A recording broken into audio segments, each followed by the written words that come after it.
Good morning. My name is Robert Logan. I'm the fire chief for the city of San Diego. This morning at approximately 3:47 a.m., we received a call of an airplane down.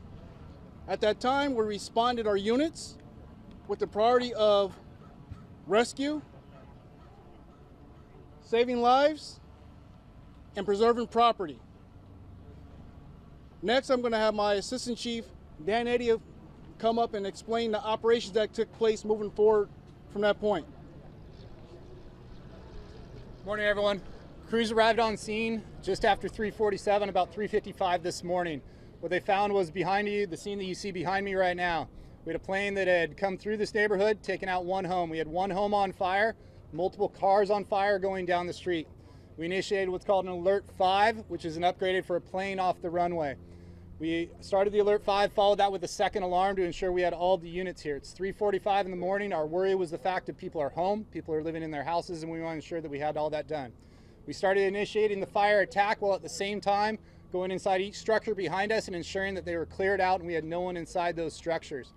Once we had an all clear on those structures, we focused more back into the street on the cars that were on fire, because for us, our main concern is ensuring that we get the citizens out and get those rescues complete. Crews did a great job working with San Diego PD to start evacuating the neighborhood and with the military to ensure that we are doing the right things to work with the military on that. Great coordination by all. We were able to get knocked down on the fire, start to work through and start to do secondary searches of the houses behind us and ensuring that everyone was out of those areas. We started an evacuation area to the north of us to one of the elementary schools and started to ensure that we had everyone out of those homes. After that was done, we started our recovery effort, which you see behind us. We're holding the scene for FAA, NTSB to ensure that they can get the investigation done and no evidence is tampered with or moved at all. Once that is complete and their investigation is done, then we'll start moving back through and working with the military and San Diego PD to clear out the neighborhood and ensure that everything is complete. I'm going to pass it over to San Diego PD right now, Lieutenant Easter. Hello. We received the phone call or the incident, and our officers, we responded and conducted evacuations in this area. Right now, this is still an active scene. So roads are closed. If you're looking for updates, monitor our social media accounts, X, Facebook, Instagram. We will continue to provide updates on road closures and the conditions as this incident continues.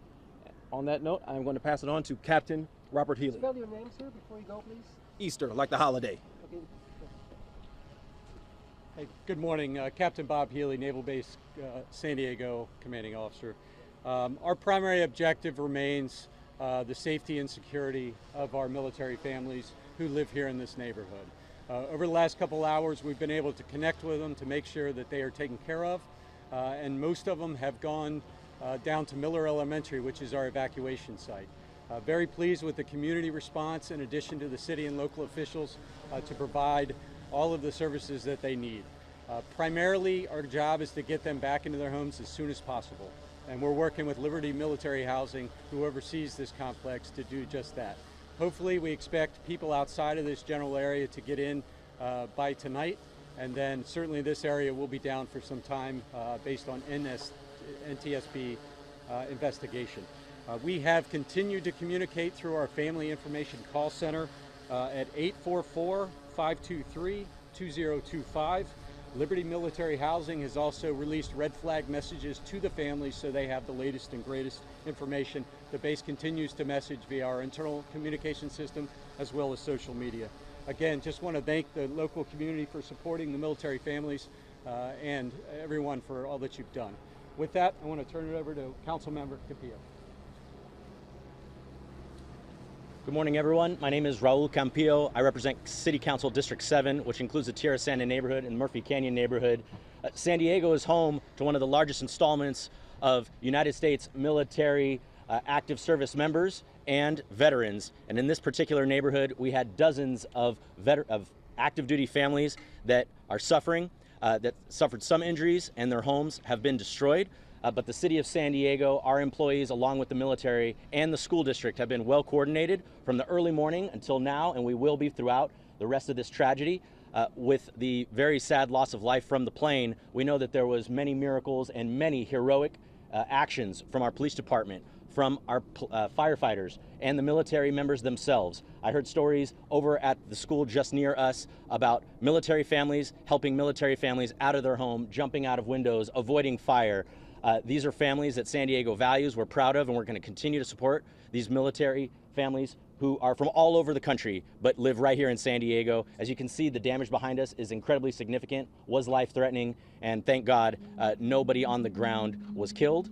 We're going to continue to support them through our City of San Diego personnel, our first responders, and I really encourage people to donate, to call in to our offices at City Council, the Mayor's office, to find out how to volunteer and help in ways like that. These people are going to be recovering for a long, long time, and the City of San Diego is going to be here to support them. Thank you for being here, and I know we're going to take some questions.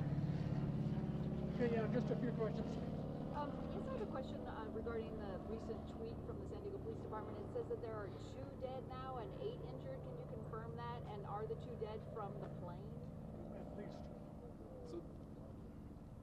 So that is what we have at this time. That's what we release. And yes, that's why we put that out. So that can be confirmed at this time. That is the latest update. There will be a press release that will come out later on with that information as well. Can you say that again? Can you repeat that? So to confirm 2 dead at this time, and what was the rest of that? And I'm sorry, 8 injured? Yes, confirmed 2 dead and 8 injured at this time. We've lost 2 souls. And who of those who was on the plane, who was on the ground? That is still under the investigation at this time. Do you know how many people were on the plane? We're still discovering that. And the people are injured? What are the state of these people that are injured? Critical state, minor injuries? Right now, they're still being evaluated. I can step in on that. Oh, okay. Thank you. On the injuries that we had the 2 confirmed fatalities right now. We do have 6 that were injured. 1 was transported of the 6. The other 5 had minor injuries, were treated on scene and released on their own. So right now, that's what we have right now. The investigation is behind me on the fatalities is still going through. Were all the deaths on the plane? At this time, we don't know because we still have to identify who we have on the fatalities right now. But on the plane itself, that's what we'll do. That's why NTSB is here, working with other federal agencies to identify who's on the plane. Were the injuries all that were on the ground? Some of the injuries were people that were on the ground. All the injuries that we treated were people that were treated at the evacuation center. There was no one transported from scene. I can tell you this, the military families did a phenomenal job as firefighters were getting on scene to help one another, get people out of houses and going. I cannot commend them enough for what they did on scene. For us on scene, we did not transport anyone off the scene.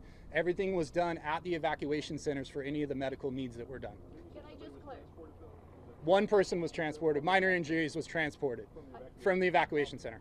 So, sorry, can I just clarify on the numbers real quick, because we have, like you said, 2 dead, and then there's been varying numbers with the injured. So Yeah. if I understand it, it's 5 people were taken for, I was told, smoke inhalation to the hospital, and then we have someone who was injured climbing out of a window. So that would be 6, and then 2 people treated for very minor injuries at the scene. So that would make it 8. Is that correct? Yes, I'm sorry. It is 8 total. I was thinking 8 in my mind of the 2 fatalities that were in there with the other one. So yes, it is 8 total on there. Sir, for those of us that are out of town, Say that for those again, of us so that I are have out of that town, can accurately. you explain to us a little bit about the community here? Is this temporary housing for the military families, or is this permanent housing for them? So this is permanent. Yeah, if you want to say what they are. Yeah, great question. So this is a military family housing neighborhood, and we have over about 2,300 family homes that are here in San Diego, and they work at various installations around the Metro San Diego Are they region. temporary housing for them, or they? Well, they are here as long as they're stationed here in the San Diego area. So it could be a year to many years. Can we get confirmation on those numbers again? Yes, How please. accurate and how it is, because Yeah. the age things got mixed up. So how about this? What number did you just say right there? Well, I don't want to. Yeah, I know, that's what I'm saying. That's okay. Yeah. All right, so we had 8 injuries and we had 2 fatalities is where we're currently at right now. So 8 injured, 2 fatalities. 1 of those injuries was transported. That's our current numbers. We're still assessing. Our main goal as the fire department, especially with the evacuation center, as people who moved here, it could be hours later that people start feeling symptoms or start feeling what they're doing. So we have EMS teams with them the entire time. So that number could change as the day goes on too. There could have been something in the last 2 minutes as I walked up here. But in this current point right now, what we're going to do is follow those individuals that have been evacuated and make sure that everybody's okay throughout the whole thing. Can you remember what the plane? NTSB here. Do you know? The NTSB, I believe, is en route right now. FAA is currently investigating behind us right now as they're walking through the scene. How many homes were destroyed? How many homes were actually destroyed? So the one permanently destroyed is this one right here behind us. We have damage to multiple homes down to the west of us on the street. That damage will be assessed. Our main concern on that damage, I don't know the full extent of the damage because our job is to preserve the scene so NTSB can come in and do the investigation. We removed everybody from the scene, blocked it off right now. We will have better numbers on the full damage of homes after NTSB comes in and starts doing their investigation. It is just this block right now, but we have a large debris field that covers multiple streets. There was dense fog this morning. What do we know? There's a clipped power line that's being reported. What do we know as this plane was landing toward Montgomery? So as I came in this morning, when I came in this morning at about 4 o'clock, there was very dense fog as we came in. And some of the individuals are here were the same time. It was dense fog throughout the whole plateau that we had up here. We do have a clipped power line behind us. NTSB and FAA are looking into that to see if that was part of the problem as it came in. They will have a better understanding of that as they do the investigation. Where are the military families going to be staying in the meantime? I know that you guys had mentioned they might be able to come back as early as today, but where are they going to be staying, especially in this destroyed home? Yeah, we are actively working with all military families affected, specifically within this region, because they may be out of their homes for a while. So we're actively collaborating with Liberty Military Housing, as well as the Red Cross and others down at Miller Elementary to put them in proper lodging overnight. So that may be hotels. Some of them have chosen to stay with family and friends, so there's a lot of different options. But we will ensure that they have proper lodging tonight and all the support they need. And the Navy will be footing that bill for them, or Liberty Housing? We will properly care for them. Yes, ma'am. Is this Navy-owned property, or is that correct to say? No, it's San Diego jurisdiction here. Okay, so but it's Navy-owned housing. Correct. Okay. Yeah. For San Diego Fire, about the airplane, there was a lot of talk. It was from the Midwest. Can you share what you've learned about the plane itself and possibly the people aboard? No, all we had was that it was launched out of the Midwest and was here for San Diego. The FAA or NTSB might have more factual information. I don't have a wing number or any of those other things that are on there. What we know is it was launched from the Midwest, was en route to here, and then we got the call at 3:45 in the morning. How many was Montgomery Field closed at that time? I mean, air tower control? Air tower was controlled, but they have the ability to come in with it being closed by being able to radio in and open up the lights on the runway. There's a report that the weather system was not working, and the air traffic control told the pilot coming in that it wasn't working. Have you heard that? Do you know anything about that? I know nothing about that. I know the rescue side of it, and we came through. Hopefully FAA or NTSB will have that answer for you. Do you believe that anybody on the plane survived? I don't know on that point right now. I can tell if you look behind me right now, I don't know on that point, but no, I don't believe so. How many passengers of the victims so far? No, I don't. How many of the injured are from this house? Any of the injured are from this house behind. I can't really say if they're injured from this house behind. I have to keep that private. Were all of the homes occupied? I believe all the homes were occupied. We did searches of every single home as we came through. This military housing area that is here is constantly occupied all the time. It's a very busy area, but I believe all of them were occupied. How many passengers were in the plane? We don't know how many passengers. No, I don't know. If you look at the plane, the path that it took behind me here, you can see that its trajectory came through this direction, took out the front of that house, and it ended up here to the right behind me. When I walked around, I didn't find any big body of the plane. I saw like a little bit of fiberglass over there on Santos Street, and then of course this panel out here. But is there any other part of the plane that what parts of the plane are still out here? There's plane everywhere. Our debris field is very large. That's why we have multiple blocks that are blocked off right now. As you guys would expect, when you have something that large coming in with that amount of speed, we're going to have a lot of throw that goes every which direction. Our goal with this is to fly our UAS, which you saw, which are unmanned aerial over the top, to ensure we're looking over the tops of the houses. We're looking everywhere in our neighborhood for any type of debris. I can't give you a field because we're still searching ourselves to find out what that footprint is. So you don't know if there's a big part of the body that's out there somewhere? That's not for my investigation. We're just looking through it and seeing. Can you tell us how dangerous it was with that jet fuel? And also, I believe you have one vehicle that firefighters couldn't put out. I don't know if that was an electrical vehicle. Can you just tell us the challenges you faced? Yeah, so challenges on scene like this are just like anything else. They're incredibly dynamic, right? As we're coming in, we have a plane that has crashed into a residential area. So our goal on this is we treat this a lot like a wildfire. We're going to division it off. We're going to section it off. We're going to send multiple units to different areas. We're actually going to throw the world at this too. We're going to bring every medical unit that we can and every engine that we can because we want to ensure the safety of the citizens that are here, right? When crews first got on scene, we had multiple cars on fire. We had the house on fire behind us as it was going down the street. The car that was down the left, I don't know whether it was an electrical car or not. I just know that it was stubborn as can be, and no matter what we could do, we could not get that fire to finally go out as we were going through it. But when crews first arrived, we did have dense fog, so as they came down, you can imagine the scene of what they saw with what was behind them, a house fully involved with a plane through the middle of the street.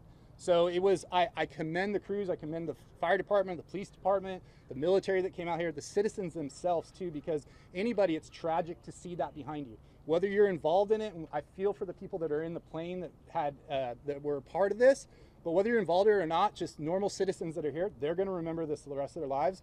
But they did what they always do. The citizens of San Diego are amazing. They came out and covered for one another and took care of one another. How many families were evacuated? I don't know how many families were evacuated right now. We can get you that number lately. Can you describe what it was like for first responders when they first got here and what was their priority as soon as they got to the scene? So our main goal when we are on scene is life. We want to save life, right? So first crews that got on scene and the engines that got on scene found the house on the corner that was on fire, immediately started to search that house and knock down on that house because they know that that's our top priority as we go through to see if someone's in there. Our goal was to get through every single house that we could and search them to make sure that everybody was out. Once we were confident in every single one of those houses being cleared, then we focused back into the middle of the street and started focusing on the cars, property, right? Life is our #1 priority, so we're going to go for those first and ensure that we have any sort of rescues that we need to initiate and get them out.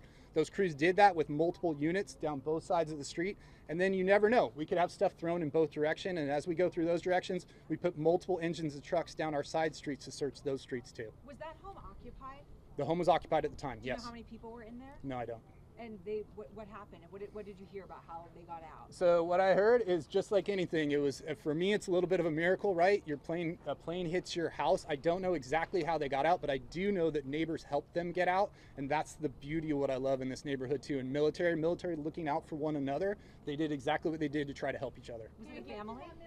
I believe so. And this is a military community. Yeah. How crucial is the fact that they're trained for emergencies, they're trained for complicated things? Do you think that played a role in making sure that they were helping each other and making sure that everybody was safe? I think it absolutely does. I think any sort of that background that you have behind you, right, to help you stay calm in a stressful situation, just like the military, just like San Diego PD or any other public safety that's out there, I think it helped. And so as we came into this neighborhood, you could see that. You could see the love for one another in this neighborhood. When you say it was a family, do you know if there were children in this home? No, I don't. Can you confirm the time of the impact again? We got the first call at 3:47 a.m. is when the first call came into our dispatch center. I have 2 questions. Does it appear that the plane hit the house actually or clipped it? Or No, that'll be for NTSB to decide when they get here and see if it actually hit the house or not. That's not for us to investigate on it. When my crews first got on scene, they did a great job to just attack the fire and get after it. And did you guys see when you're on scene that the jet fuel, was it in flame just rolling down the street as the car is igniting? I can tell you when I got on scene, you could see about 40 feet to 50 feet ahead of you. So if it's rolling down the street, I don't know whether it was rolling down the street. What I do know is when I got here, I saw multiple cars on fire, and that area was just getting knocked down by our crews. Is there any timetable of when we could hear from the FAA? Because we've been here since early this morning, and we heard that they would come to speak with us sometime soon, but now we're in our 3rd press briefing, and we still haven't heard from them. I don't, not for me to say, I don't know. I do tell you this much behind me that they are investigating behind, and I will try to get someone back here. We'll work with our PIO to get someone back here for you. When do you think it would be safe for people to come back given the strong smell? We did have a clipped power line off our main line out there. We still have good power from SDG&E has ensured us that we still have proper power running through the area through here, but yes, it was a main line that was hit. Approximately how many houses were evacuated? Just a number? I don't know. I don't know on that time. Recently? It was multiple. We evacuated everything south of here. Every single house south was evacuated. 2 blocks west was evacuated all the way to the 15, and 1 block north was evacuated to us. For us, we wanted to make sure that we had everybody out, so if anything did start to grow or anything changed, that everybody was out of their houses. Someone described it like a movie when they arrived. Can you kind of give us a description of what it felt like, smelled like? You smell this? You smell this right behind me right now? What you smell right now of that burning, that's what you're coming into. You smell that off-gassing as it's coming here with the sun and everything starting to push up. it's for us, for public safety, we're used to that smell, right? We're used to those types of things that are out there. For the public, I'm sure it was. If you only look 50 feet behind me, your mind would start thinking of things anyway. So imagine that when it was actually occurring. Yes, it was chaotic. This is not the first time that we have a plane crash. Compared to the other ones that had been more to eastward, and this being in a community, I mean, how do you rank it? You know, I can't rank. I won't rank anything. What I will say is the amount of incredible work that is done by first responders that come out here, whether it be a plane that's out in the middle of nowhere, whether we have brush fires or anything else. I can't rank a plane crash because to me that's my heart couldn't let me do that, right? Type thing. What I do know is that when we came out of here, the best outcome that we had for individuals that are on the ground, I feel for the family that is in that plane and what they're going through right now. I can only imagine that. But on the ground itself and the individuals here in military housing, we had one of the best outcomes that I could possibly say that came from this, because when I was coming on scene, I did not expect that same outcome as I got here. Okay, guys, that's going to be enough. We're going to provide more information electronically. We don't have another media briefing planned yet, but we'll let you guys know. But like I said, we'll provide more information electronically as it develops. We can't speak for FAA. We can't speak for MTSB. I'm sure they have their own public affairs officers that you can reach out to. But again, we'll let you guys know. That's one of the reasons why it's evacuated, to keep people away from the smells and whatever hazardous issues there may be here. So it'll, as the chief mentioned, it'll be evacuated and cordoned off for quite a while. So again, we'll release information electronically. Thank you. Is everyone accounted for?